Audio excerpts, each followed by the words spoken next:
일단은 개인 투자자 입장에서는 가장 중요한 게 이 멘탈인 것 같아요. 멘탈과 본인의 마인드셋이라고 생각을 하는데, 그러면 그럴수록 그 내재 가치에 조금 더 초점을 맞추는 거죠. 그 회사가 어떤 비전을 가지고 있고 이 코인이 미래의 디지털 생태계에서 어떤 문제점을 실제로 효율화해서 새로운 시대를 열어갈 것이냐, 혹은 미국에서 현물 ETF가 출시될 확률이 높느냐, 앞으로 XRP라는 코인이 이런 생태계에서 쓰일 수 있겠구나, 이런 팩트를 기반으로 해서 본인 내공을 조금씩 쌓아가는 마인드가 가장 중요할 것 같아요.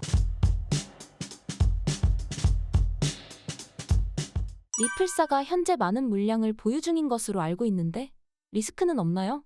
일단 피드님 말씀 주신 것처럼 리플사가 물량을 많이 가지고 있다, 맞는 말이에요. 정말 맞는 말입니다. 공급량 1000억 개 중에 약 42% 정도가 지금 리플사 손아귀에 있다고 봐도 되거든요. 리플사가 직접적으로 XRP 가지고 있는 물량만 하더라도 45억 개 정도가 되고, 에스크로 물량이라고 해서 그들이 2017년 연말부터 550억 개, 그러니까 총 물량 중에 55%를 잠궈놨어요. 지금 그중에 계속 기관한테 판매 또는 대여를 해서 대략 한 370억 개 정도가 에스크로 물량에 잠겨져 있습니다. 그만큼 많은 XRP 수량이 각국의 중앙은행이나 기득권 기관들의 좀 뿔뿔이 흩어져 있다는 걸 뜻하겠죠. 하지만 현실적으로 봤을 때 약 42%의 물량 자체가 리플사가 쥐락펴락하는 그런 중앙 집중화되어 있는 성격을 띠고 있는 건 맞습니다. 그래서 이렇기 때문에 굉장히 여러 가지 퍼드성 뉴스도 나오기도 하고, 에스크로 물량이 매월 1일마다 분출이 되는 부분에 있어서 뭔가 덤핑 물량이 나온다, 이런 얘기까지 나오고 있어요. 하지만 저는 그 금융 엘리트 세력들, 달러의 주인장들이 지금 현재 관세 전쟁을 일으키는 것 자체도 뭔가 이제 미국에 대한 국가 부채를 해결하기 위해서, 그렇지만 또 패권은 이어가면서 약달러를 만들고 금리 인하를 만들면서 지속적으로 이 미국에 대한 힘을 가져가려고 하는 거거든요. 근데 그런 부분에 있어서 많은 여론에서는 뭐 스테이블 코인으로 미국 국채를 해결할 것이다, 혹은 비트코인으로서 미국 국채를 해결할 것이다, 이런 식의 어떤 솔루션을 제시하지만, 실제로 정량적으로 계산해 봤을 때 비트코인이나 달러 기반의 스테이블 코인으로 미국 국가 부채, 지금 거의 37조 달러에 이르는 이 천문학적인 국가 부채를 해결하기에는 명확한 리밋이 있습니다. 지금 현재 벌써부터 작년 기준으로 미국 국가 부채에 대한 이자 비용이 국방비를 뛰어넘어서 올해 같은 경우는 거의 1조 달러에 육박할 것이다라는 말까지 나오고 있거든요. 그 정도로 현재 금융 시스템 자체가 구조적 한계에 도달했기 때문에 이제는 뭔가 새로운 디지털 자산으로, 달러가 아닌 새로운 화폐로서 뭔가 금융 생태계를 바꿔야 된다, 게임의 룰이 바뀔 때가 왔다, 이렇게도 보고 있습니다. 특히나 저뿐만 아니라 영란은행의 전 총재였던 마크 칸이라는 사람도 이제는 달러를 대체할 새로운 디지털 화폐가 하나의 기축통화가 돼서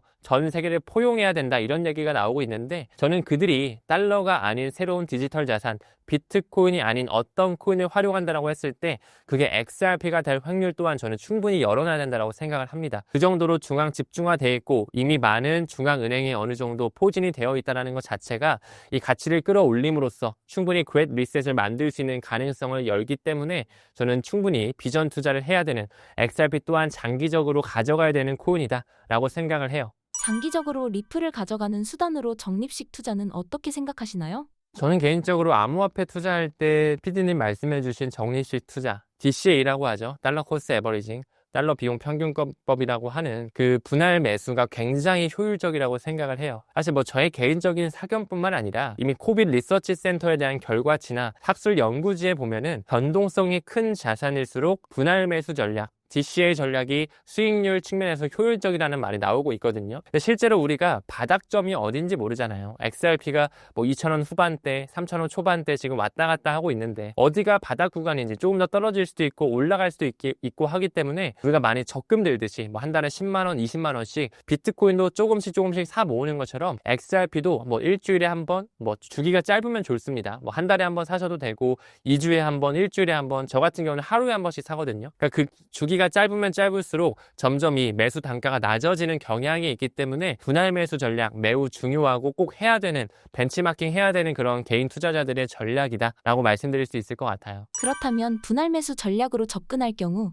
어느 정도까지 수량을 모으는 것이 좋을까요? 저 같은 경우는 XRP가 한 작년 정도까지만 하더라도 이제 동전 가격이다 보니까 최소 1, 2만 개 정도는 그냥 2030년, 2035년, 5년, 10년 더 장기적으로 가져가자 이렇게 좀 말씀을 드려왔는데 지금 현재는 벌써 XRP가 3,000원대까지 올라왔기 때문에 1만 개, 2만 개 누군가에는 굉장히 부담되는 돈이거든요. XRP 3,000원만 잡아도 1만 개면 3천만 원이 넘어가는 돈이기 때문에 굉장히 조금은 이제 부담되는 돈까지 돼버렸잖아요. 하지만 그럼에도 불구하고 최소 5,000개에서 1만 개 정도 그 정도는 반드시 장기 물량으로 좀 빼두셨으면 좋겠고, 만약에 본인은 이제 막 투자했다, 나는 이제 막 10만 원, 20만 원씩 사고 있다라고 하시면 일단은 사이클 투자로서 어느 정도 가격이 올랐을 때 한 7, 80% 물량은 좀 정리를 하시고 나머지 20, 30% 정도 물량은 또 꾸준히 모아가시면서 DCA 하시면서 장기적 관점으로 바라보는 게 어떨까. 제가 늘 구독자님들께 말씀드리는 게 비트코인 한 개, 근데 요즘 비트코인도 워낙 올라가지고 한 개가 부담되잖아요. 그럼 0.1개라도 모아가고 XRP도 1, 2만 개가 좀 부담되실 수 있으니까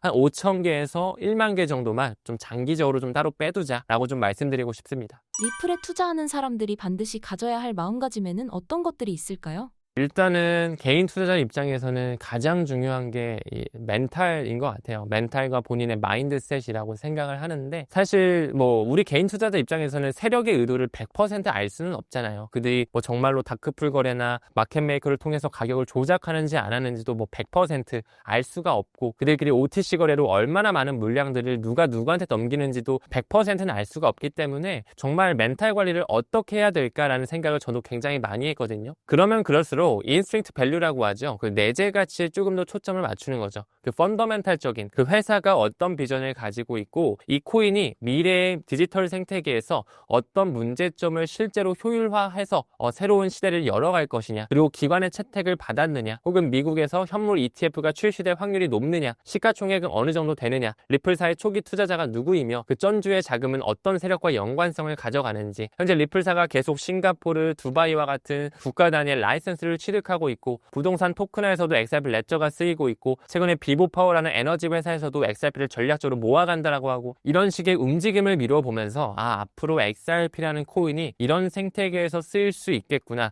앞으로 현물 ETF까지 승인이 될 수가 있겠네, 아직까지 리플과 SEC의 소송은 끝나지 않았지만 올해 7월을 기준으로 연준, 올해 연말을 기준으로 스위프트에서는 완전히 ISO 20022 메시징 표준, 그 안에는 리플 네트워크가 탑재되어 있고, 그 말은즉슨 XRP가 브릿지 커런시로 쓰인다는 것을 의미하기 때문에 내가 조금 더 장기적으로 가져가야 되겠다, 이런 뉴스뿐만 아니라 그들이 어떻게 지금 파트너십을 맺고 어디에 편입이 되어 있고 라이선스를 취득하고 있는지, 이런 팩트를 기반으로 해서 본인 내공을 조금씩 쌓아가는 마인드가 가장 중요할 것 같아요. 그래서 멘탈적으로 사실 많이 힘들 수가 있습니다. 요즘 가격이 비트코인만 좀 잘 버텨주지 이더리움, XRP, 솔라나 이런 친구, 특히 도지코인 이런 친구들도 계속 지금 박스권에만 횡보하고 있거든요. 그러니까 이럴 때일수록 우리가 뭐 그런 글로벌 메이저 코인들 반드시 펀더멘탈에 좀 집중을 해가지고 끝까지 살아남을 확률이 있는지, 또 어떤 전략적인 움직임을 가져가고 있는지, 이런 것들 공부하시면서 꾸준히 같이 투자하셨으면 좋겠어요. 사실상 공부가 답이다, 이렇게 좀 결론 드릴 수 있을 것 같습니다.